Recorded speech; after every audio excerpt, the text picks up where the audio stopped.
देखिए, हर मनुष्य, हर इंसान, चाहे वो हिंदू हो, सिख हो, ईसाई हो, बौद्ध हो, जैन हो, नास्तिक हो, चाहे वो हो मुसलमान, सबकी एक ही सच्चाई, सबकी एक ही हकीकत है। सब बातों से सीखना चाहता है, किताबों से सीखना चाहता है, शब्दों से, लफ्ज़ों से, आयतों से, मंत्रों से सिद्ध करना चाहता है।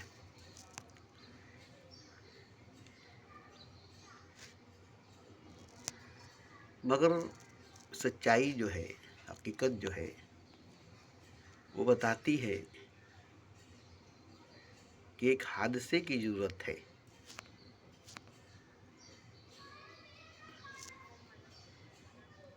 जब तक ज़िंदगी में, जीवन में एक हादसा नहीं होगी, एक दुर्घटना नहीं घटेगी, एक घटना नहीं घटेगी, तब तक सीखने का सवाल ही नहीं है। साइकिल चलाएंगे तो उस पर से गिरेंगे, चोट खाएंगे, ऐसे नहीं सीख जाएंगे। चलाते चलाते कहीं न कहीं जाकर लड़ जाएंगे या गिर जाएंगे, चोट लगेगी, दर्द होगा, घाव लगेगी, जख्म होगा, तब आपकी आंखें खुलेगी। ऐसे नहीं, ऐसे नहीं, वरना आप शब्दों से, लफ्ज़ों से, बातों से, किताबों से जिंदगी बर्बाद करेंगे, जीवन बर्बाद करेंगे, अपना कीमती वक्त, अपना कीमती समय बर्बाद करेंगे। किताबों से जो इल्म मिलती है, जो सीख मिलता है, उससे आपकी जीवन की, आपकी ज़िंदगी की कोई भी, कुछ भी काम नहीं हो सकती। क्योंकि देखिए, आपकी जीवन, आपकी ज़िंदगी आपकी है। किताबों में जो लिखी इतिहास की है, बीते हुए दिनों की है, बीते हुए पलों की है, गुजरे हुए वक्त की है, गुजरे हुए ज़मानों की है। जैसे महाभारत, रामायण, गीता, उपनिषद,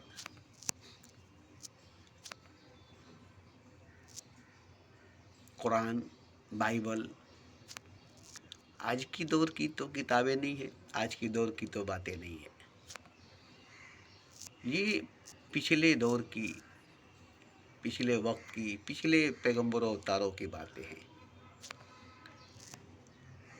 हम उसी को अपनी ज़िंदगी में उतार लेंगे, अपने जीवन में उतार लेंगे, तो क्या हमारी ज़िंदगी में उतरेगी, क्या हमारे जीवन में उतरेगी? किताब ही ना, अल्फाज ही ना, शब्द ही ना, लफ्ज़ ही ना, किसी की बात ही ना, किसी की आवाज़ ही ना।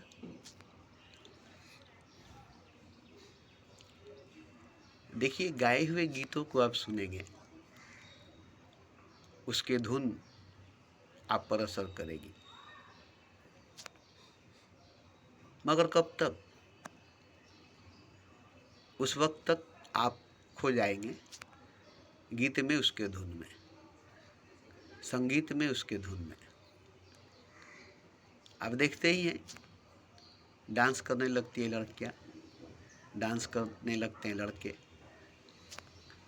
या ओशो के आश्रम में देखिएगा, म्यूजिक चालू करके सब नाच रहे हैं, सब झूम रहे हैं। तो ये म्यूजिक को अपने अंदर उतार करके, नशे में झूम करके क्या मिलेगा?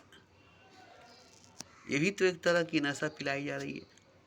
म्यूजिक सुना करके। हमारे पास भी ऐसे ऐसे गीत, ऐसे ऐसे गाने, ऐसे ऐसे नगमे हैं, ऐसे ऐसे धुन हैं कि हम अगर एक हॉल में बंद करके आपको सुनाएं तो आप अपने आप को रोक नहीं पाएंगे, उड़ जाएंगे, झूमने लगेंगे, नाचने लगेंगे, पागल की तरह उछलने कूदने लगेंगे।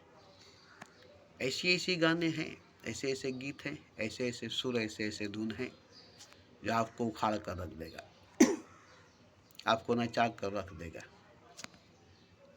वो आप पर असर करेगी मगर जिस्म पर, शरीर पर, दिमाग पर, या हो सके दिल पर, दिल की गहराई तक, मगर इसका असर रूह पर, आत्मा पर नहीं होगी।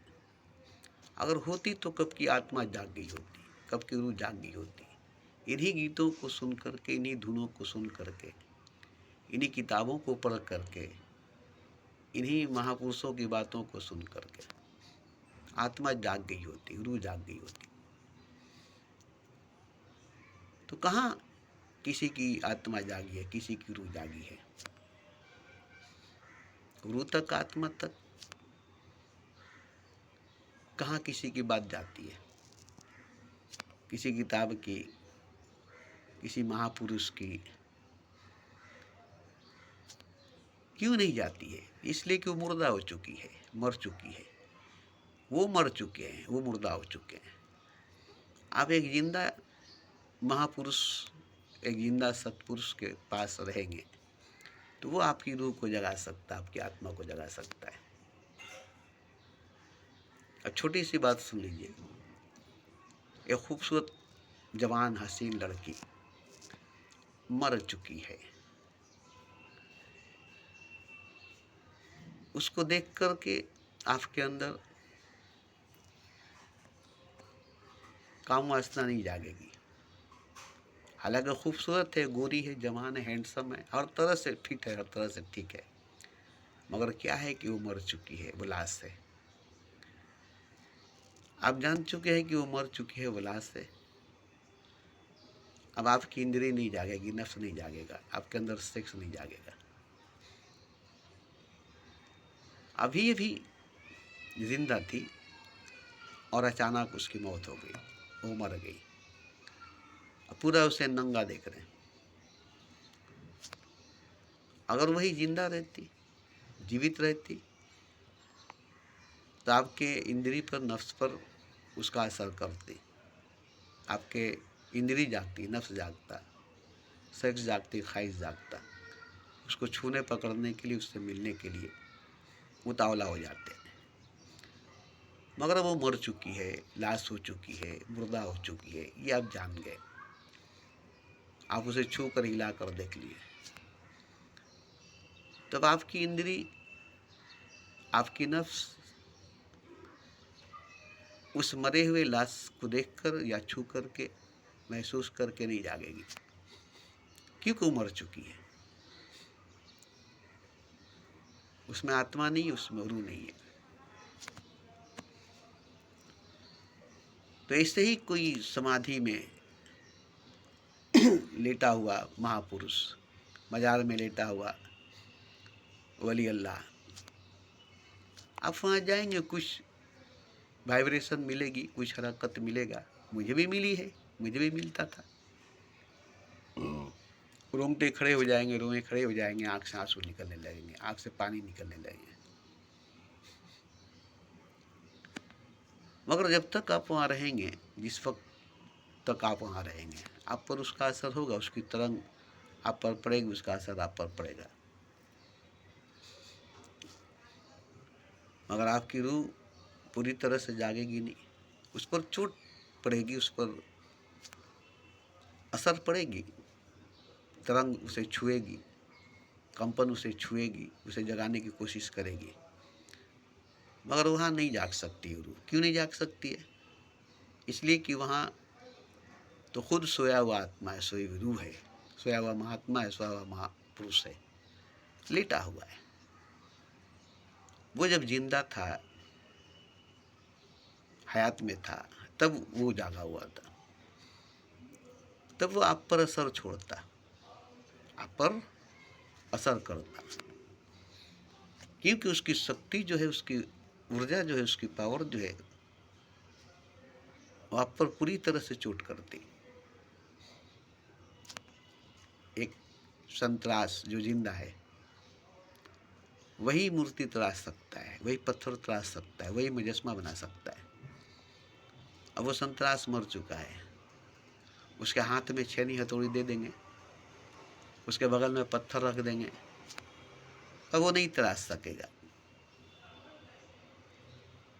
अगर वो बीमारी हो जाए, चलने फिरने से लाचार हो जाए, जिंदा है, उसकी ताकत काम कर नहीं रही, उसका हाथ पाँव काम नहीं कर रहा है, तब भी वो मूर्ति नहीं बना सकता है, मुजस्मा नहीं बना सकता है। क्योंकि मूर्ति बनाने के लिए, मुजस्मा बनाने के लिए संतरास को स्वस्थ होना जरूरी है, तंदुरुस्त होना जरूरी है, तभी एक खूबसूरत मुजस्मा बना सकता है, तभी एक खूबसूरत मूर्ति बना सकता है, उसमें जान डाल सकता है, उसमें प्राण डाल सकता है, उसकी प्राण प्रतिष्ठा कर सकता है, उसे भगवान बना सकता है, उसकी पूजा कर सकता है। और अगर वही मर जाए और आप उसके हाथ पे छेनी हथौड़ी दे दे और एक पत्थर का शिला रख दें और उससे कहें कि आप इसे एक मूर्ति बना दें, एक मुजस्मा बना दें, तो कभी नहीं हो सकता है।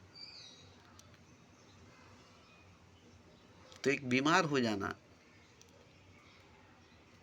हाथ पांव से अपाहिज हो जाना, ताकत शक्ति काम नहीं करती है, तो उससे आप क्या काम ले सकते हैं? ऐसे ही जागा हुआ महापुरुष जिसकी चलती है, अभी मौजूदा दौर में जिसकी चल रही है, जैसे अभी मोदी की चलती है, तो मोदी ही सरकार चला रहे हैं, तो मोदी की ही बात चलेगी। अब कोई दूसरा चाहे भी तो उसे सरकार नहीं चलेगी, उसे सरकार में आना पड़ेगा, मोदी को हटाना पड़ेगा। तभी मौजूदा दौर में मोदी प्रधानमंत्री है, तो इन्हीं की सिग्नेचर चलेगी, इनकी साइन चलेगी, इन्हीं की बात चलेगी, क्योंकि अभी ये गद्दी पर हैं, कुर्सी पर हैं, सरकार में है, इनका सरकार है। ऐसे ही जिनकी चलती होती है, उन्हीं के पास जाने से आत्मा जागेगी, रूह जागेगी। जैसे मोहम्मद की चलती थी, तब उनके पास हजरत अली, उस्मान गनी, उमर फारूक, अबू बकर सिद्दीक जैसे सोए हुए महात्मा, सोए हुए आत्मा, सोई हुई रूह को जागना पड़ गया और वो इनको जगा दिए।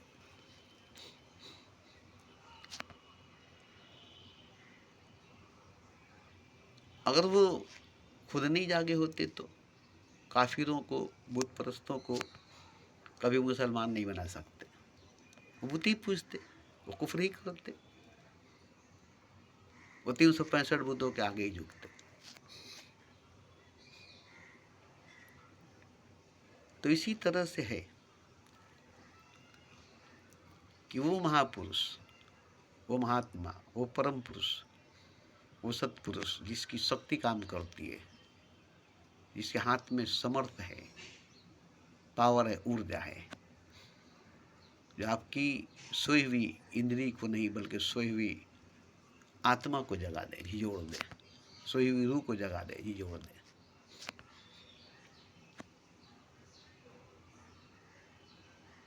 तो आप उसके पास जाएंगे नहीं, आप उसके पास नहीं जाएंगे, क्योंकि वो आपकी आत्मा को चोट करेगा, आपकी रूह को चोट करेगा, जिससे आपको तकलीफ होगी, आपके मन को, आपके बुद्धि को, आपके विचार को तोड़ेगा, सीधा वार करेगा मन पर, बुद्धि पर, विचार पर, आपके अहंकार पर, आपकी झूठी मान्यताओं पर, आपके झूठे धर्म पर, झूठे मजहब पर, जिसको आप सच मान कर बैठे हैं। एक मंदिर तोड़ देने से कितना चोट लगता है हिंदुओं को, एक मस्जिद तोड़ देने से कितना चोट लगता है मुसलमानों को। जबकि मंदिर कुछ नहीं है, मस्जिद कुछ नहीं, ईंट से रेत से बनी हुई है, बेजान है, मगर उसके बचाने के लिए जान देने के लिए तैयार हो जाते हैं, उसको तोड़ने के लिए जान देने के लिए तैयार हो जाते हैं। क्यों? इसलिए कि वो जानते हैं कि भगवान का घर है, खुदा का घर है, जबकि भगवान का घर खुदा का घर नहीं है। उसमें भगवान नहीं, उसमें खुदा नहीं है, मगर वो मानते हैं, उनका मान्यता है, तो मानते हैं, उनका मान्यता है, इसलिए वो लड़ जाएंगे, झगड़ जाएंगे, कट जाएंगे, शहीद हो जाएंगे, मंदिर के लिए, मस्जिद के लिए, मंदिर को बचाने के लिए, मस्जिद को बचाने के लिए। तो यही सद्गुरु, सच्चा गुरु आकर के बताएगा कि तुम किसके लिए लड़ रहे हो, किस लिए लड़ रहे हो, किसके लिए जान दे रहे हो, किस लिए जान दे रहे हो, किसके पीछे भाग रहे हो, किसके पीछे दौड़ रहे हो, वो है क्या, वो है कौन। तुम यही बताओगे पुरानी मान्यता वाली बात, अरे वो हमारा खुदा है, भगवान है, वो हमारी मंदिर, हमारी मस्जिद है, वो हमारा आस्था है, वो हमारा विश्वास है, और हमारे आस्था को, हमारे विश्वास को तोड़ा जा रहा है, मंदिर को नहीं, मस्जिद को नहीं। अभी देखिए, काले हिरन का शिकार किया या नहीं किया, उसे मार दिया या नहीं मार दिया, उस पर केस चली, कोर्ट से रिहा हो गया, जेल भी गया, रिहा भी हो गया। अभी विष्णु परिवार जो है वो सलमान खान से माफ़ी मांगने को कहते हैं, हमारी विश्वास पर, हमारी आस्था पर चोट लगी है, गाय हमारी माता है, इसके लिए हिंदू मुसलमान से लड़ाई। अब ये नया कि हिरन हमारा बेटा है, हम उसे अपने बेटे की तरह दूध पिलाकर पालते हैं, तो क्या सभी हिरन बच्चा देकर मर जाती है या मर गई है, और सभी हिरन के बच्चे को हर औरतें अपनी अपनी छाती से दूध पिलाकर पालती है, बढ़ती है? अरे कोई एक हिरन बच्चा देकर मर गई तो उसकी माँ अब नहीं है, तो उसे कोई चाहे तो बोतल में भी दूध पिला सकता है, ममता आ गई, अपने सीने से, अपने छाती से दूध पिला दिया। अब एक छोटी सी हिरन के लिए एक इंसान के साथ, जैसे गाय हमारी माता है, जबकि गाय जानवर है, अब उस जानवर के लिए मुसलमान के साथ दुर्व्यवहार करना, दुर्विचार करना, उसके साथ लड़ाई झगड़ा करना, ऐसे ही एक हिरन के बच्चे के लिए या हिरन के लिए एक इतना बड़ा बवाल खड़ा कर देना, तो ये सब क्या है? ये सब धार्मिक लोग नहीं है, ये सब मजहबी लोग नहीं है, जबकि धार्मिक बने, मजहबी बने, आस्थावान बने, अंधविश्वास के शिकार हैं, अज्ञानता के शिकार हैं। इनके पास सतगुरु नहीं है, सच्चा गुरु नहीं है, इनके पास जगत गुरु है, धर्म गुरु है, ढोंगी गुरु है, जो सत्य को नहीं जानता है, ईश्वर को नहीं जानता है। ईश्वर सत्य है, ईश्वर सत्य है, और सत्य को नहीं जानते। देखिए कितनी अच्छी बात कही कि ईश्वर सत्य है। ये नहीं कहा कि ईश्वर राम है, ईश्वर कृष्ण है, ईश्वर शंकर है, ईश्वर नानक है, ईश्वर बुद्ध है, ईश्वर कबीर है। कितनी अच्छी बात कही कि ईश्वर सत्य है, मतलब जो सत्य है वो ईश्वर है। अब सत्य क्या है?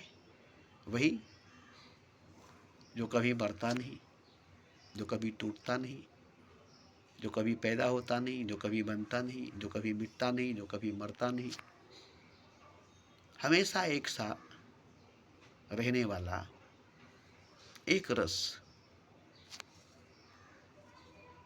ठहरा हुआ, अटल अचल अटूट, वो सत्य ईश्वर है, वही सत्य ईश्वर है।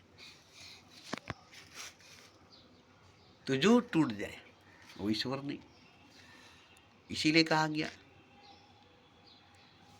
कि उस बुत को तोड़ दो जिसमें अंदाजे खुदा नजर आए। अगर वो टूट गया तो बुत है, नहीं टूटा तो खुदा है। इसलिए कहा गया कि उस बुत को तोड़ दो जिसमें खुदा नजर आए, या जो अंदाजे खुदा में नजर आए, तो उसे तोड़ दो। अगर वो टूट गया तो बुत है, नहीं टूटा तो खुदा है। तो ये बात जो है असली खुदा की बात, सच्चा खुदा की बात।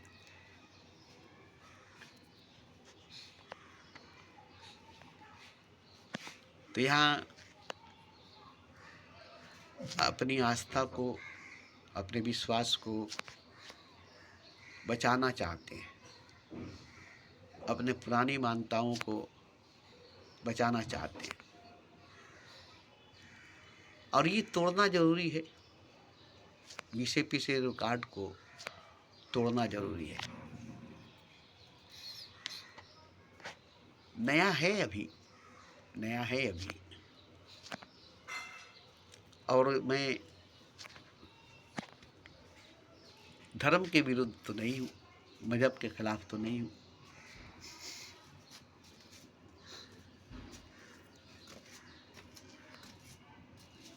मगर झूठे धर्म, झूठे मजहब के विरुद्ध हूँ। आप नहीं जानते सच्चा मजहब क्या है, सच्चा धर्म क्या है।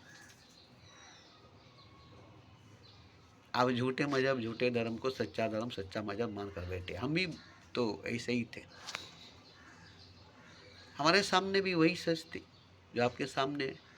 हमें भी वही सच लगता था जो आपको सच लगता है। मगर हम इस पर भरोसा करके, इस पर यकीन करके बैठे रहे, तो हमारा तो नुकसान हुआ, फायदा नहीं हुआ। तब हम समझ गए कि ये धर्म नहीं, ये मजहब नहीं है। अब हमें खोजना पड़ा धर्म को, मजहब को, सच को, ईश्वर को तलाशना पड़ा। वो तराशी हुई भगवान, तराशा हुआ खुदा, बनाया हुआ भगवान, बनाया हुआ खुदा, वो माना हुआ भगवान, माना हुआ खुदा। अब हम उसे छोड़ना पड़ा। अब हमें सत्य की खोज में निकलनी पड़ी, हकीकत की तलाश में निकलना पड़ा। बहुत जगह गए, बहुत जगह गए। बाहर थे, बाहर ही खोज रहे थे, बाहर ही देख रहे थे। मगर बात वही थी कि हर जगह वही झूठी खुदा, वही झूठा खुदा, वही झूठी आस्था, वही झूठा मजहब, वही झूठा समाज। हम समझे कि बाहर कहीं ना कहीं सच्चाई होगी, कहीं ना कहीं हकीकत होगा। इसलिए हम बाहर ढूंढे, तलाशे। मगर हमें कम वक्त में समझ में आ गई कि नहीं, बाहर हकीकत नहीं है, बाहर सच नहीं है। अब ये समझ में आ जाने की वजह से अब हम भीतर, अपने अंदर, पहले तो अपने पास आए, अपने करीब आए, अपने नज़दीक आए, अपने आप को पाए। उसके बाद हम अपने नज़दीक आकर, अपने करीब आकर, अपने पास आकर अब अपने आप में डूबना शुरू किए, खोना शुरू किए, खोजना शुरू किए। पहले तो हम अपने से दूर थे, बहुत दूर थे, बहुत दूर थे। तो किसी तरह से हम अपने करीब आ गए, अपने पास आ गए, अपने सामने आ गए और अपने आप को पा लिए। तो जब हम अपने आप को पाए तो अपने आप में डूबना शुरू किए, खोजना शुरू किए, तलाशना शुरू किए। ये नहीं कि हम अपने आप को पा लिए तो हमें खुदा मिल गया, नहीं, इसमें भी ढूंढना पड़ा, खोजना पड़ा, तलाशना पड़ा। तो ढूंढते ढूंढते, तलाशते तलाशते हम अपने आप से भी पार हो गए, अपने आप को भी पार कर दिया। तब हमें सच्चाई मिली, हकीकत मिला, अपने आप में नहीं मिला। अपने आप को पार करने में मिला, अपने आप से पार जाने में मिला। पहले तो हम अपने आप से बाहर थे, अब हम अपने आप को पार कर चुके, अपने आप से पार हो चुके, क्योंकि मैं ही खुद दीवार था। अब खुद को दीवार को अपने आप को पार करके ही हम आ जा सकते थे। तो सबसे बड़ी दीवार खुद इंसान है, अपना दीवार खुद इंसान है, अपना पर्दा खुद इंसान है। और जब तक ये अपने आप को गिराएगा नहीं, अपने आप को झुकाएगा नहीं, और ये नहीं गिराता है, जैसे दीवारें नहीं गिरती है, और भी ऊंची लंबी दीवार, तो आप उस पर नहीं जा सकते, तो उसे तोड़नी पड़ेगी, उसे गिरानी पड़ेगी, तब बाहर की दुनिया नजर आएगी, उस पार की दुनिया नजर आएगी। अपने पैर पर कुल्हाड़ी मारना, अपने माथे पर हथौड़ा मारना, अपने आप को चोट पहुंचाना कितना खतरनाक बात है।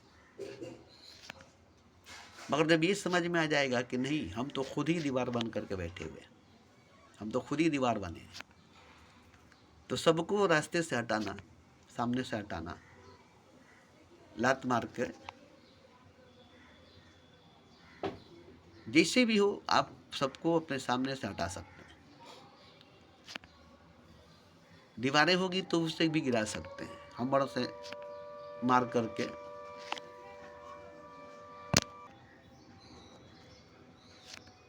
तो किसी को भी अपने सामने से, अपने आगे से गिराना, जैसे बुद्ध ने कहा कि अगर मैं भी दीवार बनकर खड़ा हो जाऊं तो मुझे भी गिरा देना, मुझे भी तोड़ देना, मुझे भी अपने सामने से हटा देना। और यही बात मोहम्मद ने भी कहा कि अगर मैं तुम्हारे और खुदा के बीच का दीवार बन जाऊं तो मुझे भी गिरा देना, मुझे भी तोड़ देना, मुझे भी सामने से हटा देना और खुदा के पास चले जाना। मेरी फिक्र मत करना, मुझे लांग कर, मुझे गिरा कर, मुझे अपने रास्ते से हटा कर चले जाना। तुम चले जाओगे खुदा के पास, तुम्हें खुदा मिल जाएगा, मेरे गिरने से कुछ नहीं होगा। मेरे ऊपर चढ़कर भी चले जाते हो, मेरे छाती पर पाँव रख कर भी चले जाते हो और खुदा को पा लेते हो तो मुझे बड़ी खुशी होगी। मेरे कंधे पर, मेरे सर पर चढ़कर भी अगर खुदा को पा लेते हो तो मुझे खुशी होगी, क्योंकि तुमने खुदा को पा लिया। मुझे गिराकर, मुझे हटाकर, मुझे तोड़कर, मुझे मारकर, मेरे ऊपर चढ़कर तुमने खुदा को पा लिया। ये बड़ी खुशी की बात है, ये बहुत खुशी की बात है। मगर आखिरी दीवार खुद आप हो जाते हैं, और खुद को गिराना बड़ी कठिन है। अपने पैर पर कुल्हाड़ी मारना आसान है, अपने सर पर डंडा मारना आसान है, अपने आप को घायल करना, चोट करना, अपना हत्या करना, ये भी आसान है। अपने आप को मार देना भी आसान है, मगर गिरा देना, झुका देना, ये बड़ा कठिन है, ये बड़ा मुश्किल है। अहंकार से भरा हुआ इंसान कभी नहीं गिर सकता। पहाड़ गिर सकता है, आसमान झुक सकता है, पहाड़ झुक सकता है, पहाड़ को झुका सकते हैं, आसमान को झुका सकते हैं। खुद को झुकाना, और जब तक खुद को नहीं झुकाएंगे, जब तक खुद नहीं झुकेंगे, ऐसे तो आप मस्जिद में जाकर झुक जाते हैं खुदा के आगे, ऐसे तो आप मस्जिद में जाकर झुक जाते हैं खुदा के आगे, मंदिर में जाकर झुक जाते हैं भगवान के आगे, और हम कहते हैं कि नहीं, आप झुकते नहीं हैं खुदा के आगे, भगवान के आगे। आप गिरते नहीं हैं खुदा के आगे, भगवान के आगे। मगर हर मुसलमान कहेगा कि हम तो खुदा के आगे झुकते हैं, और हिंदू कहेगा कि हम भगवान के आगे झुकते हैं। पूरी दुनिया में हर मुसलमान को देखिएगा खुदा के आगे झुकते हुए, भगवान के आगे झुकते हुए, हिंदुओं को। मगर एक भी मुसलमान नहीं झुकता है खुदा के आगे, नहीं झुकता है हिंदू भगवान के आगे। यही तो समझना है, यही तो जानना है। कि हम इतने झुकने के बाद भी नहीं झुकते खुदा के आगे, इतने झुकने के बाद भी नहीं झुकते भगवान के आगे। आखिर क्यों? आखिर क्यों?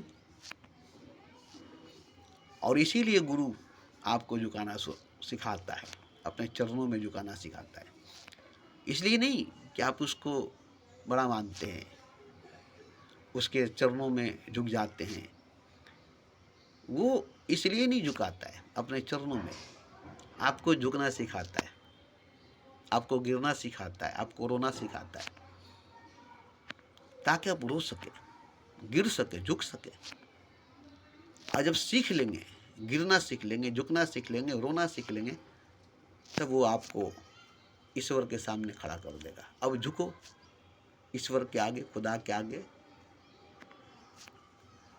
रो ईश्वर के आगे, खुदा के आगे, गिरो खुदा के आगे, ईश्वर के आगे।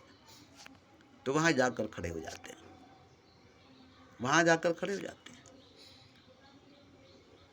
गुरु गोविंद दोनों खड़े काको लागू पाऊं, बलिहारी गुरु आपकी हरि को दिया लिखाओ।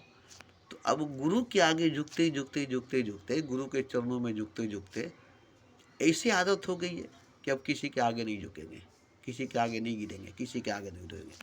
अब गुरु ही हमारा भगवान है, गुरु ही हमारा खुदा है। अब वहाँ खुदा आ गया तो ही, भगवान आ गया तो भी भगवान के आगे नहीं झुकते, खुदा के आगे नहीं झुकते। अब यहाँ देखिए, अब गुरु क्या कहेगा? करे मैंने तुम्हें इसीलिए सिखाया था कि जब भगवान आए तो उसके आगे मत झुको, खुदा आए तो उसके आगे मत झुको। मैंने उसके आगे झुकने के लिए तुम्हें सिखाया था ना, उसके आगे गिरने के लिए ना मुझे सिखाया था ना, इसके आगे रोने के लिए सिखाया था ना। अब आ गया, उसके आगे झुको, उसके आगे गिरो, उसके आगे रो। अब झुकने की बात आई, अब गिरने की बात आई, अब रोने की बात आई। तो पता चला कि हम तो इतने झुक गए आपके सामने, कभी उठने का मौका ही नहीं मिला। इतने गिर गए आपके सामने कि कभी उठने का मौका ही नहीं मिला। इतने रो दिए आपके सामने कि अब कभी रोने का मौका ही नहीं मिला।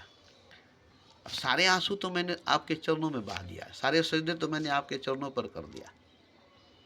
पूरी तरह से सिलेंडर तो हम आपके आगे हो गए। अब हमारे पास सजदों के लिए सर बचा का है, झुकने के लिए सर बचा क्या है कि हम खुदा के आगे झुके, भगवान के आगे झुके। मगर एक सजदा बाकी रह जाती है, वो भगवान के ही लिए रुकी रहती है, खुदा के लिए ही बची रहती है। वो एक सजदा, वो भगवान के लिए, खुदा के लिए होता है। और उसी एक सजदे से, जैसे एक सजदे से मारा गया इब्लीस, आदम का नहीं किया। हर जगह सजदा किया, हर जगह सजदा किया, हर जगह सजदा किया। और जब खुदा ने हुक्म किया अब तुम आदम का सजदा करो, तो उसने आदम का सजदा नहीं किया। वो एक सजदा से मारा गया इब्लीस। उसी तरह से वो एक सजदा से मारा गया इब्लीस, और तमाम सजदों पर नाच थी उसको, हर जगह सर झुकाया था उसने। अब खुदा ने जब कहा कि आदम की सजदा करो, तो वहां पर वो खड़ा हो गया, अड़ गया, नहीं सजदा किया। तो वही एक सजदा उसको इब्लीस से शैतान बना दिया, सरदार से शैतान बना दिया। और ठीक यही एक सजदा इंसान का, जो 100 सजदों से बेहतर है, वो एक सजदा जो रग जी से पान हो। तो वो एक सजदा जो आपकी है, वो कभी गुरु उसके आगे नहीं आएगा। वो जानता है कि इस एक सजदे के आगे मैं नहीं आ सकता, इसके तमाम सजदों के आगे मैं आऊँगा, इसके तमाम सजदों का हकदार मैं बन जाऊँगा। मगर वो एक सजदा खुदा का है, अगर वो एक सजदा मेरा कर दिया तो मैं गुनहगार हो जाऊँगा। इसलिए वो एक सजदा खुदा का है।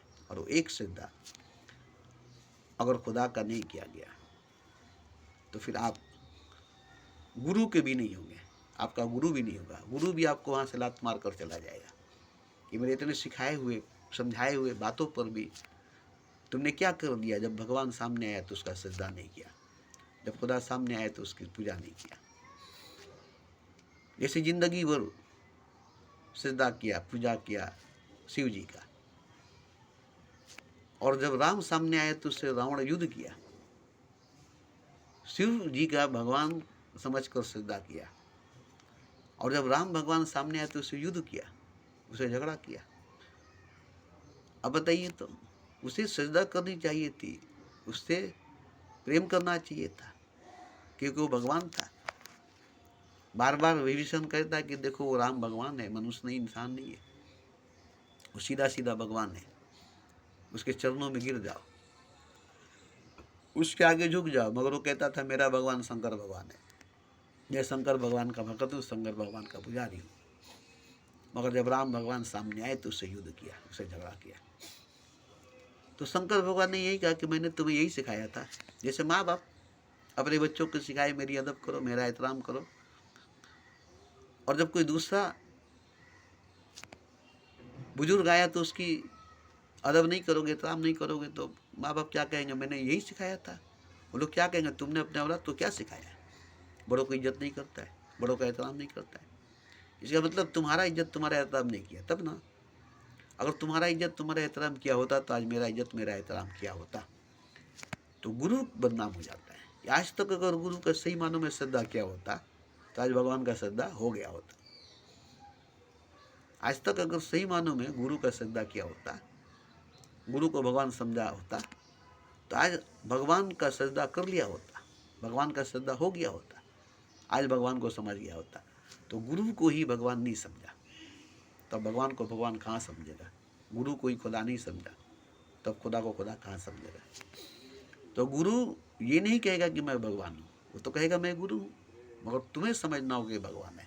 जब ये भगवान है समझ में आ जाएगा, तब वो भगवान आपको समझ में आ जाएगा। जब तक ये भगवान है ये समझ में आएगा, तब तक वो भगवान है नहीं समझ में आएगा। इसलिए जब तक मोहम्मद खुदा है नहीं समझ में आएगा, तब तक असल में जो खुदा है उन्हें समझ में आएगा। आप मोहम्मद को पैगंबर मानकर चलते हैं, और जिस दिन उनको खुदा मान लेंगे, उनको खुदा जान लेंगे, अब खुदा को खुदा जानने में आसानी हो जाएगी। क्यों? क्यों? इसलिए कि वो नूर है और खुदा एक नूर है। अब यहीं पर समझ लीजिए कि वो नूर है और खुदा एक नूर है। तो आप मोहम्मद को नूर समझेंगे और खुदा एक नूर है, तो मोहम्मद को खुदा नहीं समझेंगे, मगर आप मोहम्मद को मोहम्मद समझेंगे। अब यहाँ मोहम्मद को मोहम्मद समझने की वजह से मोहम्मद को नूर नहीं समझते। और जब तक मोहम्मद को नूर नहीं समझेंगे, खुदा एक नूर है, तो खुदा को खुदा नहीं समझेंगे। इसी तरह से गुरु को गुरु समझते रहेंगे, भगवान नहीं समझेंगे, तो भगवान को भी भगवान नहीं समझेंगे। अपने माँ बाप को माँ बाप नहीं समझेंगे, तो दूसरे के माँ बाप को माँ बाप कैसे समझेंगे। दूसरे की माँ को माँ कैसे समझेंगे, दूसरे के बाप को बाप कैसे समझेंगे, जब अपने ही माँ बाप को आप अपना ही माँ बाप नहीं समझते। तो यहाँ यही सिखाई जाती है, यही सिखाई जाती है। और सबसे बड़ी बात, खुद को गिराना, खुद को झुकाना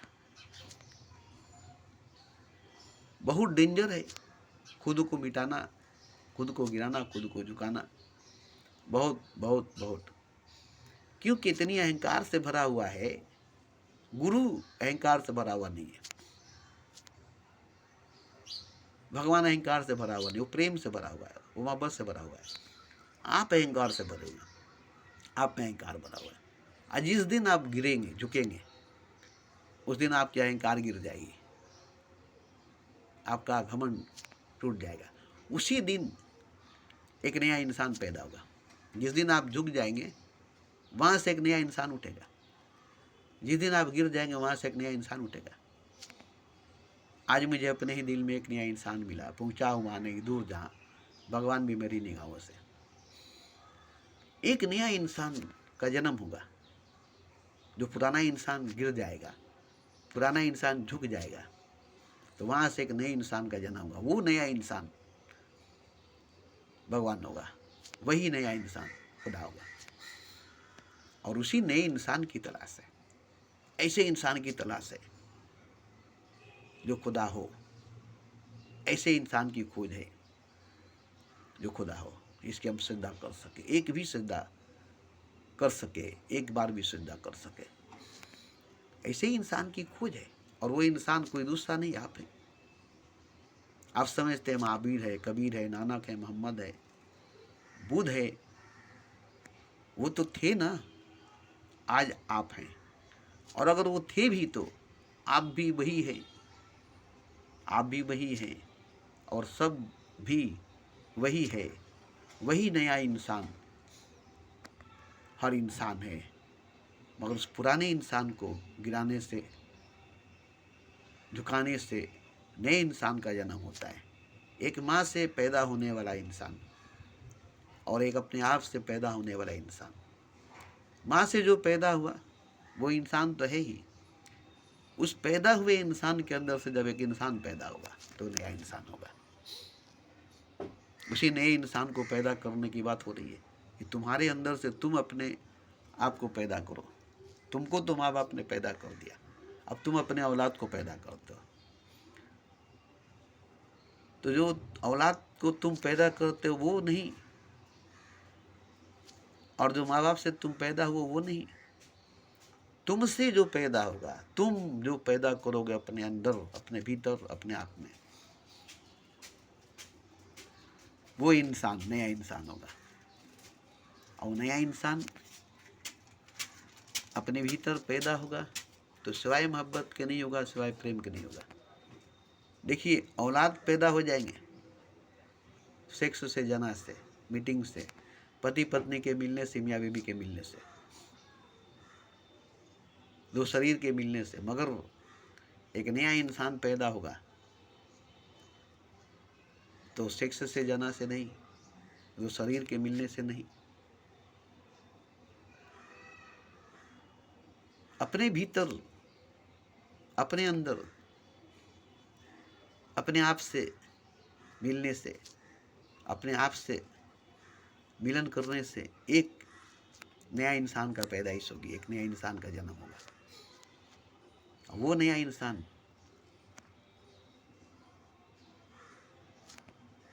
वो नया मनुष्य भगवान होगा, खुदा होगा, जिसको आपने पैदा किया होगा, जो आपसे पैदा हुआ होगा। तो वो होगा मोहब्बत से, प्रेम से। उसके लिए पागल होना पड़ेगा, दीवाना होना पड़ेगा। बिना पागल हुए, दीवाना हुए वो पैदा ही नहीं हो सकता है। वो आपको पागल कर देगा, दीवाना कर देगा, तब वो पैदा होगा। आपके पागलपन, दीवानगी में ही पैदा होगा। इतना दर्द दे देगा, इतनी तकलीफ दे देगा, इतना पीड़ा दे देगा कि आप पागल हो जाएंगे, दीवाना हो जाएंगे। उसको पैदा करने के लिए पागल हो जाएंगे, दीवाना हो जाएंगे, इतने दर्द से, इतने तकलीफ से भर जाएंगे, तब वो पैदा होगा। दर्द से पैदा होगा, बहुत दर्द से पैदा होगा, बहुत तकलीफ से पैदा होगा। 9 महीने में पैदा होता है एक औलाद, मगर वो 9 महीने में नहीं पैदा होगा। 9 महीने के दर्द में पैदा होता है एक औलाद, मगर वो 9 महीने में पैदा नहीं होगा। पूरी जिंदगी दर्द से भरे होंगे, पूरी जीवन दर्द से भरा होगा, पीड़ा से भरी होगी, तकलीफ से भरा होगा। उसको पैदा करने के लिए मोहब्बत से भरे होंगे। जब पूरी जिंदगी भर जाएगी दर्द से, तकलीफ से, पीड़ा से, मोहब्बत से, तब इसी जिंदगी में से एक नए जन्म होगा, नई जिंदगी का, एक नया जीवन का। जब ये पूरी दर्द से, पीड़ा से, तकलीफ से भर जाएगी, तब खुशी से नहीं, मौज मस्ती से नहीं, आराम से नहीं। अगर ऐसी होती तो बुद्ध महल छोड़कर नहीं निकलते, खुशी से, मौज मस्ती से जी रहे थे, आराम से जी रहे थे। वही वो पैदा हो गए होते, माँ बाप से पैदा हुए थे, अपने आप से पैदा हो गए होते, मगर उनको खुद को पैदा करना था, इसलिए महल छोड़कर बहुत पीड़ा से गुजरे, बड़ी तकलीफ से गुजरे, बड़ी दर्द से गुजरे। तब उनके अंदर से बुद्ध पैदा हुआ, सिद्धार्थ के अंदर से बुद्ध पैदा हुआ, रत्नाकर के अंदर से वाल्मीकि पैदा हुआ, तुलसीदास के अंदर से राम पैदा हुआ। तो ऐसे ही इंसान के अंदर से भगवान पैदा होता है, इंसान अपने अंदर से फिर से पैदा होता है। तो माँ बाप का औलाद एक पुराना इंसान है, और इंसान के अंदर से पैदा होने वाला इंसान एक नया इंसान है। तो ये तब तक नहीं होगा जब तक आपके अंदर पीड़ा नहीं होगी, दर्द नहीं होगा, तकलीफ नहीं होगी, अब आप क्या करेंगे? दर्द हासिल करेंगे, पीड़ा हासिल करेंगे, तकलीफ हासिल करेंगे। अभी तो आप चैन खोज रहे हैं, तलाश कर रहे हैं, आराम खोज रहे हैं, मौज मस्ती खोज रहे हैं। जब ये बात आएगी तो आपको दुख दर्द तकलीफ खोजनी पड़ेगी। हर दुखी के पास, हर पीड़ित के पास जाना पड़ेगा, उसका दर्द अपनाना पड़ेगा, उसकी पीड़ा अपनानी पड़ेगी। दुनिया के हर तरह के दर्द को अपने सीने में समेटना पड़ेगा, दुनिया का हर दर्द अपने सीने में लेना पड़ेगा, दर्द को कमाना पड़ेगा, दर्द को अपनाना पड़ेगा, पीड़ा को अपनानी पड़ेगी। अपने हिस्से का फूल देकर दूसरे के हिस्से का कांटा लेना पड़ेगा, अपने हिस्से का सुख देकर दूसरे हिस्से का दुख लेना पड़ेगा। सारे जहां का दर्द अपने सीने में भर लेना पड़ेगा। दर्द से ही पैदा होगा, आराम से नहीं। दर्द से पैदा हुआ 9 महीना में ना एक औलाद, आराम से तो नहीं। तो एक इंसान पैदा हुआ तो सारे जहां के दर्द जब अपने सीने में भर लेगा, तब सारे जहां के दर्द को महसूस कर लेगा। तब अपनों के दर्द को महसूस करना, अपने ही दर्द का एहसास करना, ये तो हर मनुष्य का काम है। मगर सारे जहां का दर्द अपने सीने में उतार लेना, अपने सीने में भर लेना, दर्द ही कमाना है, दर्द ही अपनाना है। जितना ज़्यादा दर्द हो जाए, जितनी ज़्यादा पीड़ा, जितनी ज़्यादा तकलीफ हो जाए, जहाँ से हो सके बटोरिए दर्द को, तकलीफ को, पीड़ा को अपने सीने में उतारिए, अपने जीवन में उतारिए। पूरी जिंदगी को दर्द से भर दीजिए। महसूस कीजिएगा तो पता चलेगा कि पूरा दुनिया दर्द से भरा हुआ है। बस कहीं जाना नहीं पड़ेगा, पूरा दुनिया में दर्द ही दर्द है। दर्द का जहां है, हर जगह दर्द ही दर्द है।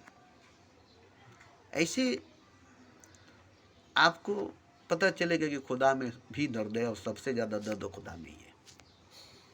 अब खुदा के अंदर का दर्द महसूस होगा आपको। सारे जहां का दर्द आपके सीने में महसूस हो जाएगा। तब समझ में आएगा कि दर्द आखिर आया कहाँ से, ये सारे जहां में दर्द आया कहाँ से। तो पता चलेगा कि खुदा के पास इतना दर्द थी, जिसको बांटा, जिसको फैलाया, अभी भी उसके अंदर दर्द है। तो सबसे ज्यादा दर्द खुदा के अंदर है, ये आपको मालूम होगा। अब जब उसके दर्द का एहसास आपको होगा तब खुदा आपको मिलेगा। आप जिसके दर्द का एहसास करेंगे, जिसके दर्द को महसूस करेंगे, वो आपको अपना लेगा, वो आपको अपना मान लेगा। इसे हमारे दर्द का एहसास है। भले ही गैर है मगर इसको हमारे पीड़ा का एहसास है, हमारे दर्द का एहसास है। तो एक इंसान के दर्द को महसूस कर लेंगे तो आपको अपना बना लेगा। तो खुदा के दर्द को महसूस करोगे तो खुदा तुम्हें टुकड़ा देगा। तो सबसे ज़्यादा दर्द खुदा के अंदर है, ये मैंने देखा है। वो भी 16 बरस की उम्र में, मासूम थे। उस वक्त खुदा को मैंने दर्द में मुब्तला देखा, तड़पता हुआ देखा। मुझे खुदा हंसता हुआ नहीं मिला, मुझे खुदा रोता हुआ, तड़पता हुआ, बिलखता हुआ मिला। और भी 16-17 बरस की उम्र में मिला। अब मैंने तो खुदा को रोते हुए, बिलखते हुए, तड़पते हुए देखा है। तब मैंने भी रोना सीख लिया, तड़पना सीख लिया, बिलखना सीख लिया। उसके दर्द का एहसास होने लगा, उसके तड़प का एहसास होने लगा। तब मैंने अब आंख बंद कर लिया कि सबसे ज़्यादा दर्द खुदा के सीने में, सबसे ज़्यादा रोने वाला, तड़पने वाला खुदा है। मोहम्मद क्या रोए अपनी उम्मत के लिए, जबकि मशहूर है कि मोहम्मद अपने उम्मत के लिए रोज़ रोते थे। खुदा ने कहा कि अपने उम्मत के लिए रोते हो, मैं अपने बंदों के लिए रोता हूँ। मेरे ही बंदे जहन्नम में जाएंगे, कैसे मैं बर्दाश्त करूँगा। आपके उम्मत जहन्नम में जाएंगे, आपको बर्दाश्त नहीं होता है। मेरे ही बनाए हुए पैदा किए हुए मेरे ही बंदे जहन्नम में जाएंगे, मुझे कैसे बर्दाश्त होगा?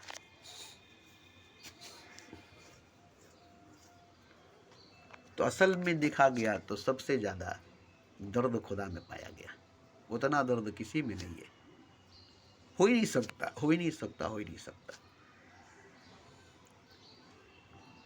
और इसने खुदा को दर्द में तड़पता देखा, मचलता देखा, रोता देखा। उसी ने असल में खुदा को देखा, उसी ने असल में खुदा को देखा। और मैंने खुदा को रोते हुए, तड़पते हुए, बिलखते हुए देखा है। आपको यकीन नहीं होगी, अलग बात है, मुझे यकीन नहीं दिलाना है, मुझे नहीं मनवाना है, मगर सच्चाई यही है, हकीकत यही है कि मैंने खुदा को रोते हुए, तड़पते हुए, बिलखते हुए देखा है। और वहीं से मुझे दर्द मिली है, तकलीफ मिली है, आंसू मिला है, पीड़ा मिला है। ये सब दर्द मेरे अंदर खुदा के अंदर से आई है। आंसू खुदा के अंदर से आया, पीड़ा खुदा के अंदर से आया, तड़प खुदा के अंदर से आया। और किस लिए तड़पता था, किस लिए बिलखता था, किस लिए रोता था?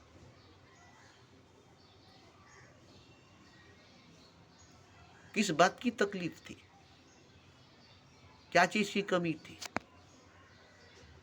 किसी बात की तकलीफ नहीं थी, किसी बात की कमी नहीं थी, वो तो खुदा था।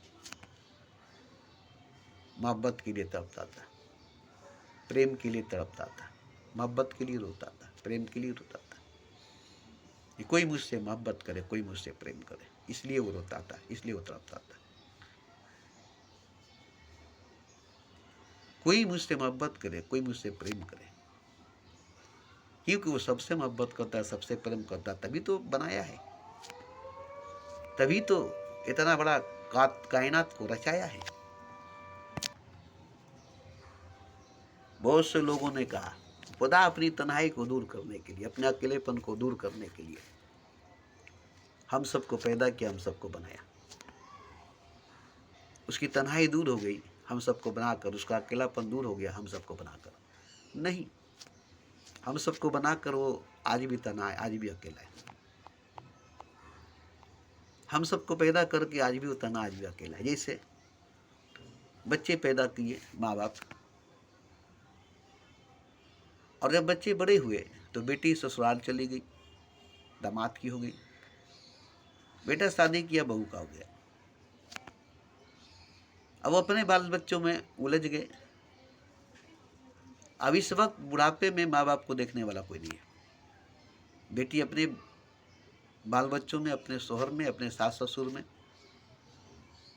अपना वक्त दे रही है, और बेटा बहू अपने बच्चों में। अब अपने माँ बाप को देखने वाला कोई नहीं है। तो माँ बाप को अब पता चलता है कि आज हम लोग बुढ़ापे में बेसहारे हो गए, आज हम बुढ़ापे में बेसहारे हो गए। आज जरूरत थी औलाद की, मगर औलाद का तो खुद अपना औलाद हो गया, अब अपने औलाद में फंसा है। अब उसका सारा खर्चा अपने औलाद में है। माँ बाप पर क्या खर्चा करेगा, और करेगा तो जोड़ेगा, मैं इतना खर्चा कर दिया, औलाद पर करेगा तो नहीं। देखिए कितनी सी बात थी। या आप किस पर ज़्यादा खर्चा करते हैं? भतीजे पर नहीं, भांजे पर नहीं, सबसे ज़्यादा अपने औलाद पर, अपने ऊपर भी नहीं। अपने फटे पुराने कपड़े पहन कर रहेंगे, मगर औलाद को नया कपड़ा पहनाएंगे। अपने छोटी मोटी दवा खा करके ठीक हो जाएंगे, मगर औलाद को एक अच्छे डॉक्टर को दिखाएंगे। अपने जैसे तैसे स्कूल में पढ़े, मगर अपने औलाद को बड़े स्कूल में पढ़ाएंगे। तो सबसे ज़्यादा औलाद के पीछे आप अपना वक्त, अपना पैसा लगाएंगे, और अपना सारा वक्त औलाद को पालने के लिए, उसके लिए पैसा कमाने के लिए लगा देते। पूरी जिंदगी अपने औलाद के लिए, और वो औलाद बड़ा होकर के अपने औलाद के लिए वो सब कुछ करता है। जैसे आप अपने औलाद के लिए किए, अब वो भी अपने औलाद के लिए करता है। अब यहाँ आकर के माँ बाप अकेले जाते हैं। इसी तरह से खुदा भी बनाया था अपने लिए, अब आदम को बनाया तो उसको अकेलापन बर्दाश्त नहीं हुआ, तो उसके लिए हवा बना दिया। अब आदम और हवा बन गए तो उन्हें अच्छा नहीं लगा, तो उसके लिए दुनिया बना दिया। अब दुनिया में भेज दिया तो दोनों अकेले थे, अच्छा नहीं लगा तो औलाद पैदा कर दिया। इस तरह से खुदा ने अपने लिए बनाया था आदम को, सबको, और पता चला कि कोई भी खुदा के लिए नहीं बना, कोई भी खुदा के लिए नहीं बना। आज भी खुदा वैसे ही अकेला है, इतना सब कुछ बना करके।